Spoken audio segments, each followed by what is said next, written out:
Greetings. Indewo, Ekaro, greetings to you all.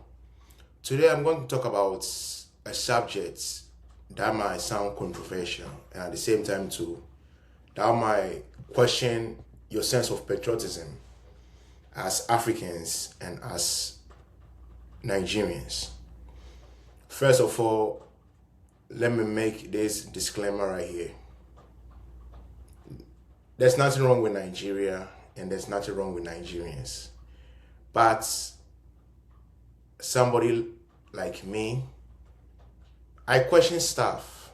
Not only that, but when I see there's something wrong in any African people, I have to make a video and alert people, to be mindful of certain things. Nigeria, as I said, Nigerians' problem is not only Nigerians' problem, but Nigerian problem is an African problem. You don't have to be a Nigerian. You don't have to have Nigerian ancestral ties, blood related. You don't have to come from Nigeria or have family in Nigeria before you can voice out about Nigerian problem. So far as you are an African, you have every right to talk about a Nigerian problem. And at the same time too, Nigeria is part of African representation. You cannot talk about Africa and take out Nigeria. Same way you cannot talk about Africa and not talk about Ghana. Same way you cannot talk about Africa and you cannot talk about Ivory Coast, Congo, and the rest of the African nations, Zambia, Zimbabwe, Angola. They are all part of the African nation. You can't pick one and choose one. They all represent Africa. Now let me let you know that I am not a Nigerian. I don't have any blood relation to Nigeria. At the same time too, I have family who are Nigerians who married into my family. That one, I cannot sit here and deny that fact. So I will say that I am related to Nigeria through marriage, yes, because here is this. My biological father, lived in Nigeria before. My biological father lived in Kaduna in Osun State in Nigeria during those times when my dad was in his 20s. Some of my uncle also lived in Nigeria. And at the same time too, on my father's side of the family, even though my father's side doesn't have any ancestral links, or let's say, we had an ancestor who is a Nigerian, my grandparents, paternal grandparents, maternal grandparents, some of them were married to Nigerians. And some of their children too were married to Nigerians. So I can tell you that I have family ties in other places in Nigeria. Like if you go to places in Nigeria, if you go to Badagry, so I have a family through marriage in Badagry, and I have a family through marriage in Port Harcourt and other areas in Nigeria. So I would say that I can I can make it plain that I have a Nigerian family, but not through blood relation, but through marriage. But okay, first of all, it doesn't really matter. Let's get to the topic. We are all Africans, okay? Whether I have blood relation in Nigeria or not, Nigerians are Africans and I'm an African and we are all one big family. It doesn't matter. I don't have to, as I said. Now let's talk about this issue. Nigerians and Nigeria. No sense of patriotism. And at the same time too, no love of patriotism. Why do I make this statement? Now, when you talk about the first president of Nigeria, he was very patriotic, loved Nigeria to the core, went to school in the US, went to school in London, met great minds like Kwame Nkrumah of Ghana, and met, other African, leaders who were icons of African freedom and liberation. Now, President, sorry, I'm not an Igbo, so please, if I make a mistake with the last name, please forgive me. Azinkwe, is it Azinkwe? Something like that, Azinkwe. But Nigerians, please correct me. Forgive me, I butchered the name. Azinkwe, whatever you call him. So, is it... Oh God, forgive me. Is it Nnamdi Azinkwe? Please, Nigerians, please correct me with the pronunciation. You know, sorry, I'm not from Nigeria, so I'm just, you know, I'm doing my best. But hey, let's get back to business, okay? So we had presidents like Nnamdi Azinkwe, who was very patriotic, first president of Nigeria, who was very patriotic, loved Nigeria to the core. Many Nigerians here can tell the great work he did, you know. And then, as time is going, in the 21st century, you have late President Muhammadu Buhari. And Muhammadu Buhari, to his presidency, is a whole drama. You know, I don't want to go there. Nigerians know. If you ask Nigerians, they will tell you what Buhari did. I don't have to come here and tell you about how corrupt Buhari is and, you know, the love he didn't have for Nigerians and the Nigerian nation. I don't have to tell you. Because if I do right now, some of you will say that, you know, I'm paid by an opposition party, but it's all good. But I'm here to tell you that when a leader doesn't care about the people and have no love for the people,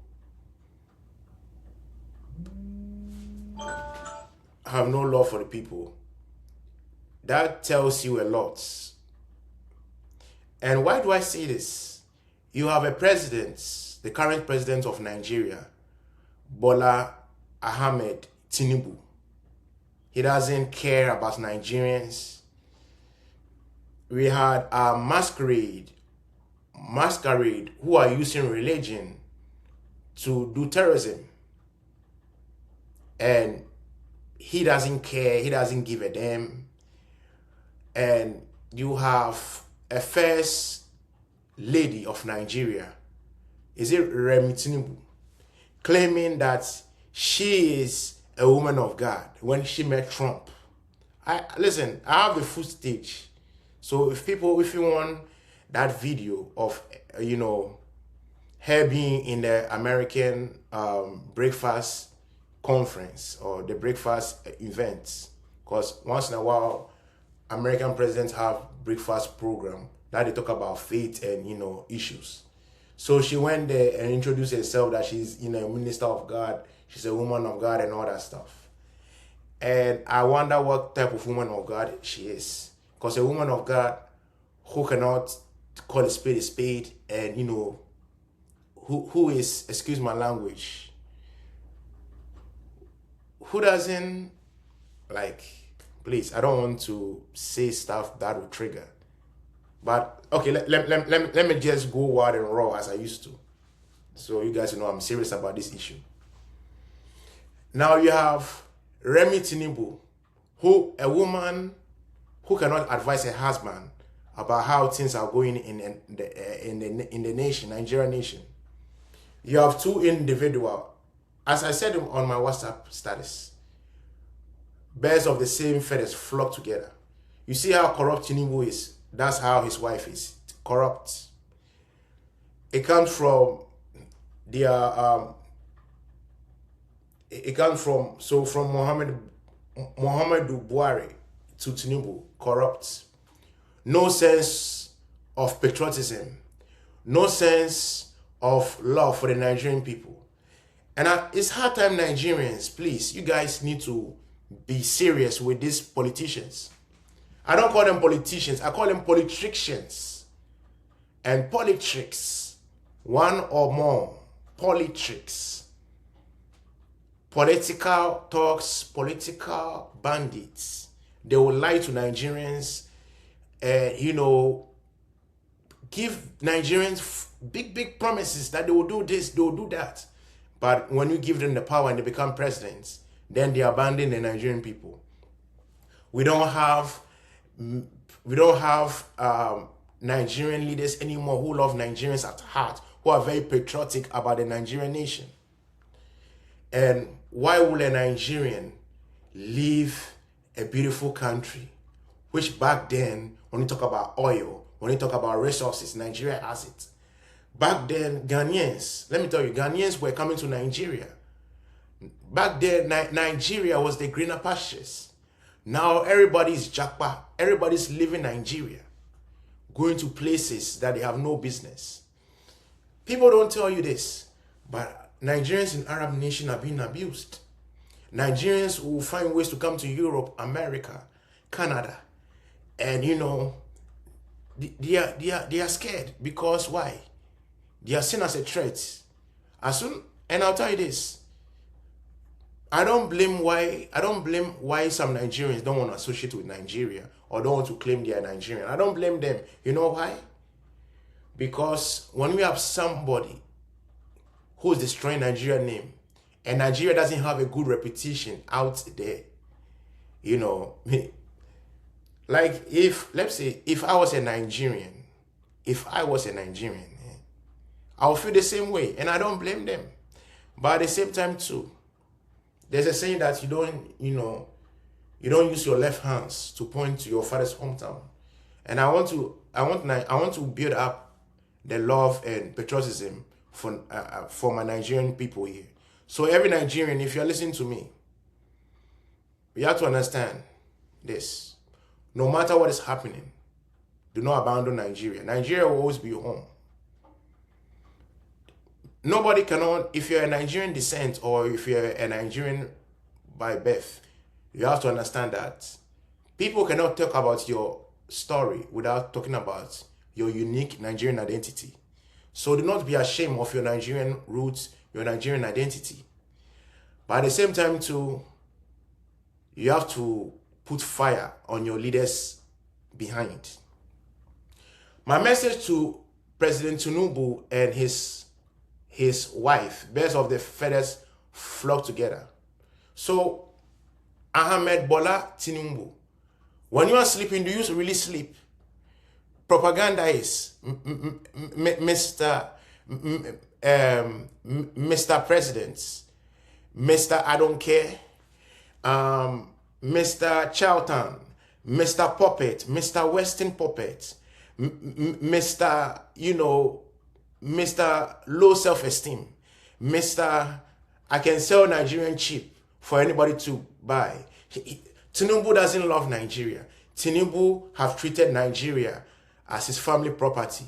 And Tinubu have made Nigeria like a jungle that anybody can come in Nigeria and mess around.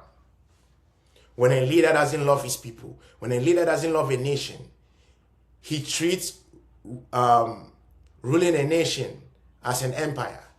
And trust me, I know at some point Tinubu's children might want to, if he has a son, whatever that might be, he might also want to, rule. So Nigerians, it's hard time you be hard on Tinubu. Listen, President Tinubu and his wife said Nigerians, blah, blah, blah, blah, blah. You can't provide them jobs. So why did you lie that when you come, you do this and that? You give them jobs. Once you know you cannot do it. Now they should go and sell Ankara and Kuli so that they can have money. Okay, as for that, that's not a problem. Okay, now here is my problem here. Selling Ankara and Kuli is not a crime. That's a good, business proposal. But my message to First Lady Ms. Tinubu is that why don't you also provide them resources for them to, do this business? Give them resources. Where is the finance? Where is the funds to, help them do this? Let me tell you this. When some of you wake up, you just cha. That's how Remi Tinubu and the Tinubu the Tinubu party members are. They'll cha, because they see Tinubu as a demigod. Tinubu is not demigod. Tinubu is not above criticism. Tinubu is not blind. He knows what is going on in Nigeria, but he doesn't care. And I'll tell you this. Excuse me to say, you have Nigerians whose mindsets are like kindergarten. Nigerians whose mindsets are like crèche. Nigerians who are adults but think like kid. You know why? Because you can sell propaganda and they'll buy it. Tinubu can fool them and they will buy into it. Listen, Nigerian youth in the Western world have been talking about these issues, but when people talk about this issue, opposition, leader have set them up to cause chaos in Nigeria. Listen, now Nigeria have reached a stage that is beyond repair. It takes patriotic Nigerians and it takes people who love Nigeria at heart to restore Nigeria back to its feet. I'm not a Nigerian, as I said. I'm an African. And for me, Nigeria can be home to me as well. As I told you about my podcast, I represent the African nation, the African continent. That's why my podcast is titled The African Mind. African mind being transforming. When Nigeria goes down, Africa also goes down. You can't separate Nigeria from Africa. Nigeria is part of Africa. And when Nigeria achieve greatness, Africa also achieve greatness. As Nigerians call themselves giants of Africa. But if you're a giant and don't know what a giant really means, giant gives you an idea that let me give you some deep detail about the giant of Africa. That phrase. If you're a giant of Africa, that means you are rise against all odds. Like you are unique. Like you rise above everything. Like, you are the top tier. That's what a giant of Africa means. Now, I want to tell this to Miss Tinubu and her husband.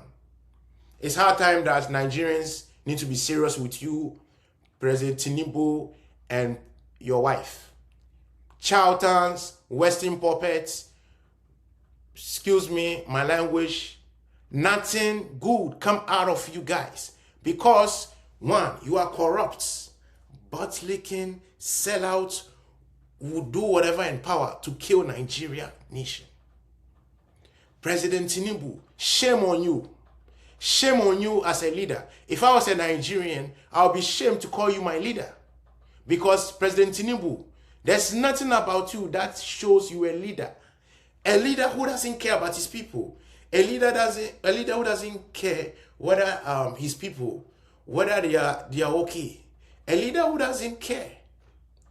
And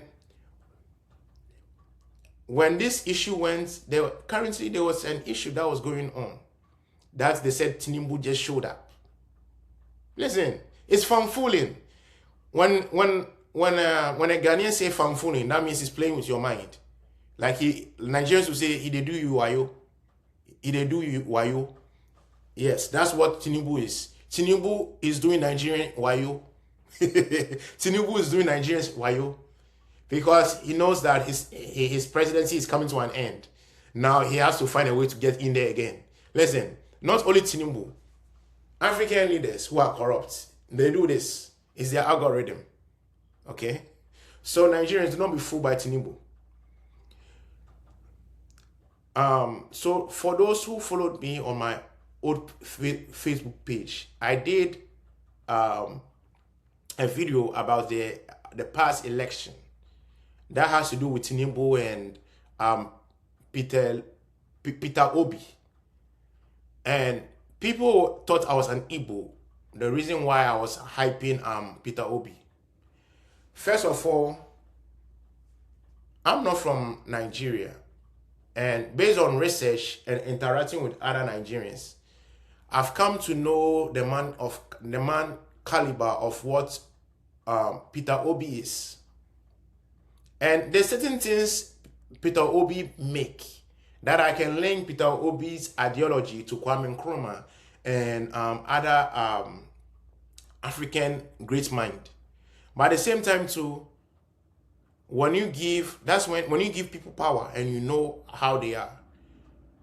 When Peter Obi come to office, will you change? I can't promise you on that. But as I said, Nigerians, think about it.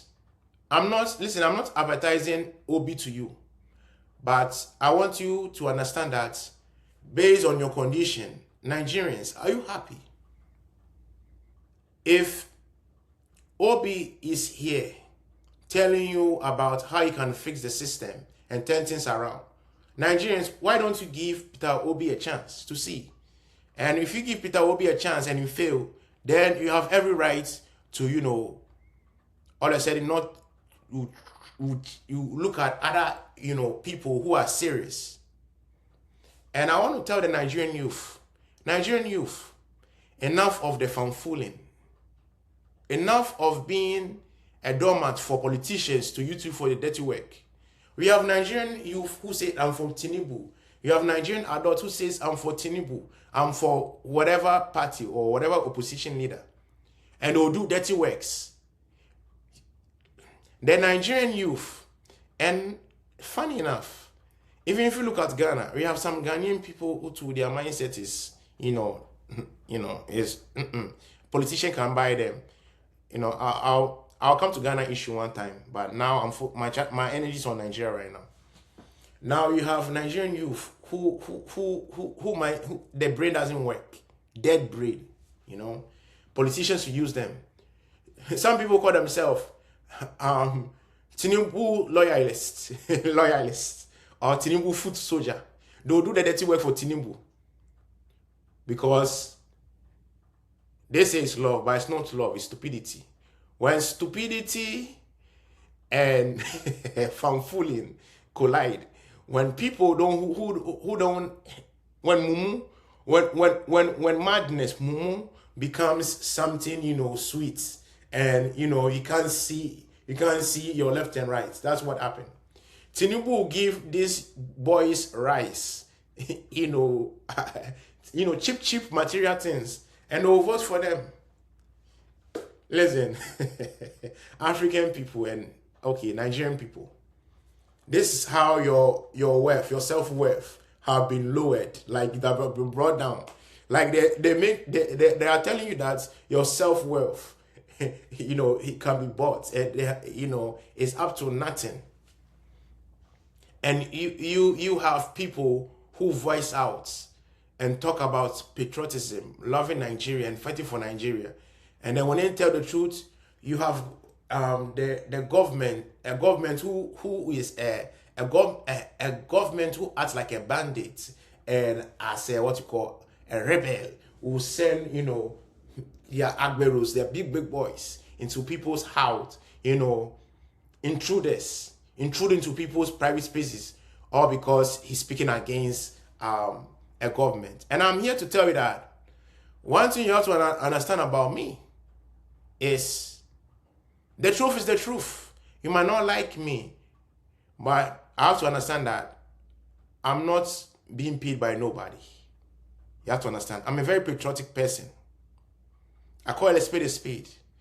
Now, Nigerian government, how long can you send agberos to people's houses to treat your own fellow people as criminals, all because they are telling you the truth?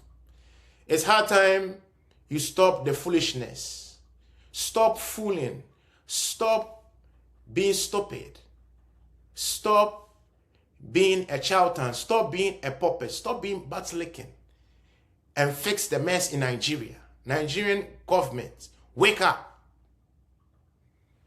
Money hungry. Because the government is money hungry, they taught their citizens to be money hungry. Excuse my language. Now you have some Nigerians who are desperate and will do anything to get money. Because why? If you have a government which are money hungry, who don't care about Nigeria and who do dirty things in Nigerian name. And we have citizens who use Nigerian name for dirty works. Listen, that's why when it comes to criminal activity, I don't blame. I'm not. Listen, crime is wrong. If you do criminal activities, you need to be locked in there. You need to be in jail. But at the same time, too, what will make somebody want to do criminal activities in a country name?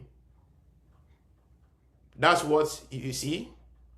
When there's no love, when there's no sense of patriotism, no love for a nation, anybody can do dirty things in Nigeria's name. Now you have people who are doing fraud in the name of Nigeria.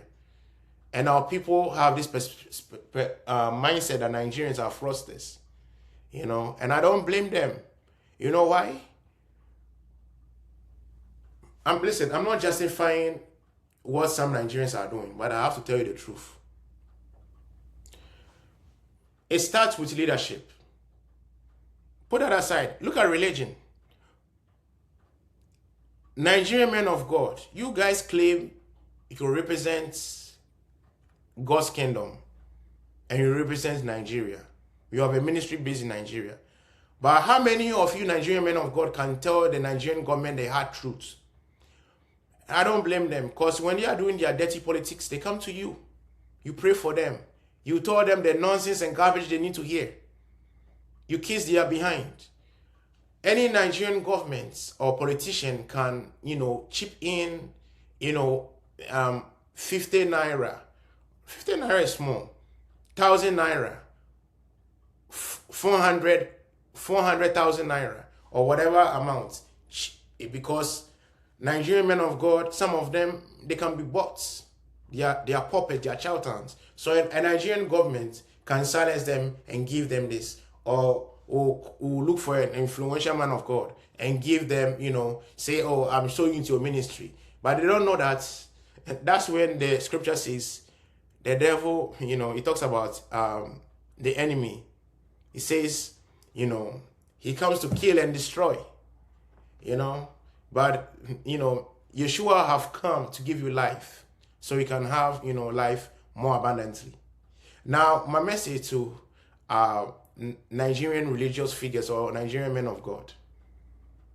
How long can you do these dirty games? How long can you play Nigerians for a fool and even the God you are worshiping for a fool?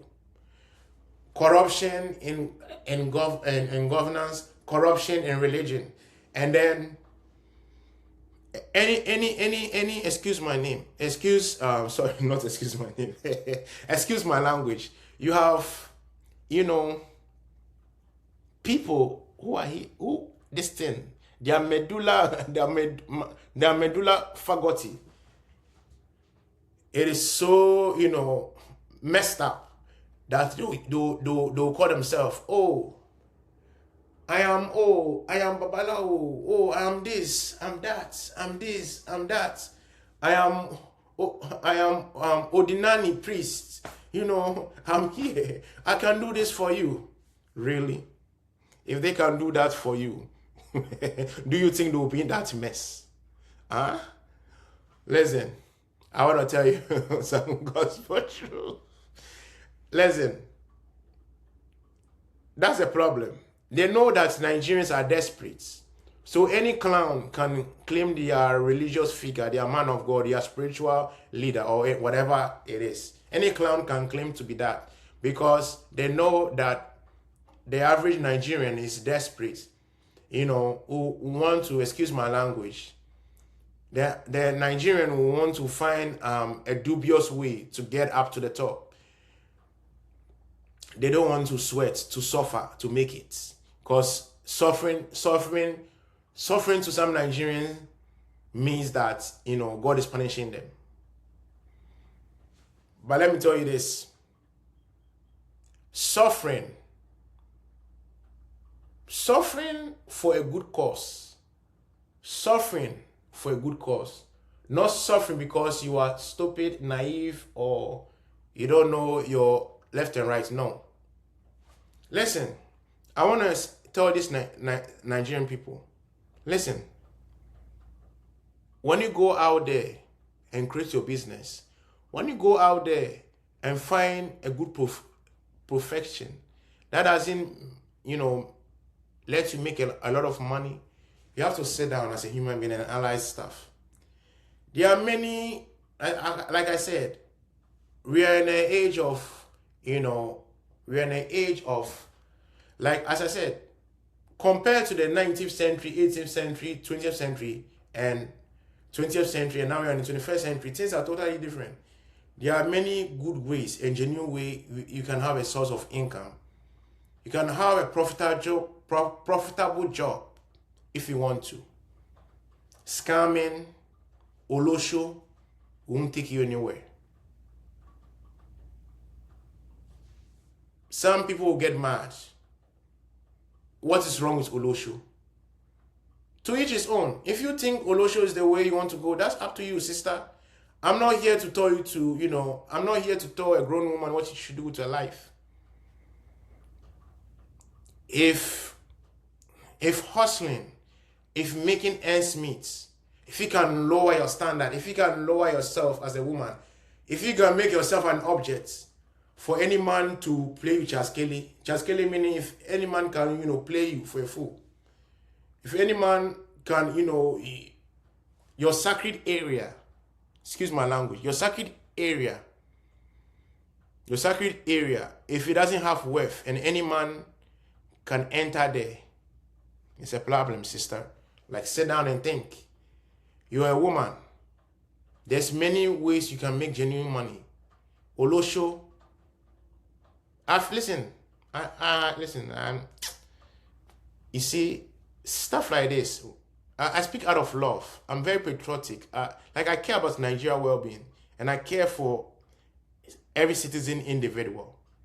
But at the same time, too, you can't force a horse to drink from a stream he doesn't want to drink from. At the same time, too, you can't put people in a position and tell them that do this if they are not willing. As I said, if Olosho is the place you want to go, Ashawo is what you want to do. As a brother and as a human being and somebody who cares about you, I'd advise you that there's a good way to make money instead of indulging into this, industry. Like, you're a woman, you have to have wealth. The reason why, excuse my language, the reason why some men don't respect you is you cheapen your self-worth to this, Olosho. You think your sacred area, you said it's your sacred, it's your body, you used to do whatever you want. Hey, that's your problem.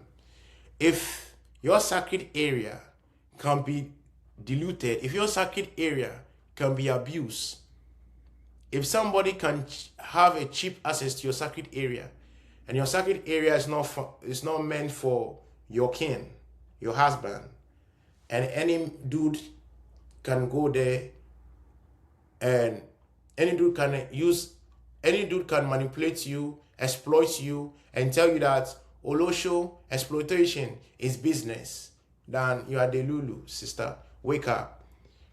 And listen, I'm not saying all Nigerian women are into this. There are Nigerian women who are business entrepreneur. There are Nigerian women who are, doing great things out there. And there's one Nigerian auntie, an Igbo sister, who's even, doing a lot of stuff with the UN, the United Nations. It's beautiful to see. We have many Nigerian women who are into political spaces, who are causing change in their society. We give them credit for that. Are there Nigerians who are doing good for themselves in Nigerian nation? Absolutely. We have great brothers and sisters who are doing great job in Nigeria. But at the same time too, the Nigerian visionary youth, who now they have to, do things that is against their will. They have to do things all because they want to make it true. I want to tell you this. Do not. Be authentic, be unique as you always do. And my message to President Tinubu, listen, I might sound harsh to Tinubu or his first lady, but I have a concern. How do you feel when people talk evil, nasty about you? How do you feel? How do you feel when you ask a Nigerian what do you think about the leaders and all they see is nasty, negative stuff? There's nothing positive things about you. You only hear positivity all because they are working for you. They are puppets. Puppetry idolism because they worship Tinubu. They kiss Tinubu's behind. That's they only say positive stuff about you because you pay them. You give them something, hand to mouth. But genuinely, if you stop giving them this, privileges and money, Tinubu, ask yourself, if are they going to speak highly about you? Are they going to be loyalists to you? Nah. Listen, Tinubu, wake up. If you want to be president again, then you need to think. At the same time, too, I want to tell Nigerians, to hell with Tinubu regime. It's hard time Tinubu's, leaves office. And for the past Nigerian government, you have somebody like Obasanjo. And Obasanjo, treated Fela Kuti as a criminal. People said Fela is too much. Fela is a bad person. But listen, Fela Kuti was a passionate Nigerian. Somebody who loved Africa, who loved Nigeria, who wants to make sure Nigeria is on his feet. What did Fela Kuti went through? Inhumane. Humiliation upon humiliation. Threat upon threat. A government and puppets, shooting into his privacy. Look at what they did to Fela mother. Let's say I don't want to talk about, stuff like this hurts my spirit. But I have to say it. If I don't say it, who's going to say it? So, Nigerians, even though I said it's beyond control, there's still hope. And hope begins with education, knowledge, knowing right from wrong, knowing wrong from right, sitting down and thinking as a people, critical thinking. I'm going to tell you, politics, corruption, religion, corruption, slave mentality among Nigerians, and Nigerians who have a slave mentality. Let me tell you this. A Nigerian who's in the Western world will make it big, but will have no desire to come and invest into Nigeria, or because slave mentality. Nigeria is this. Nigeria is a jungle, so he doesn't care. Slave mentality. At the same time, too, you have Nigerian patriots in the Western world who will come and create business in Nigeria and ask me, is that same Nigerians who are going to kill the business, who are going to destroy the business? But at the same time, too, will I say that people from the Western world have created business in Nigeria and the business are still thriving? Yes, there are some like that. But Nigerians, please, I'm begging you, your Ghanaian, Sierra Leone brother is begging you that have love for Nigeria, have patriotism, spirit in you, and hold your leaders accountable. That's all I can say. For Nigerian comrades who are spreading the truth and fighting for Nigeria, those in media spaces who are spreading the good news to liberate Nigerians, carry on. Do not compromise. Keep speaking the truth. Listen, they can kill the body, but they cannot kill the spirits. So keep spreading the truth. Keep spreading the truth. Listen, to hell with what somebody is going to say. Speak the truth. Nothing but the truth. One love.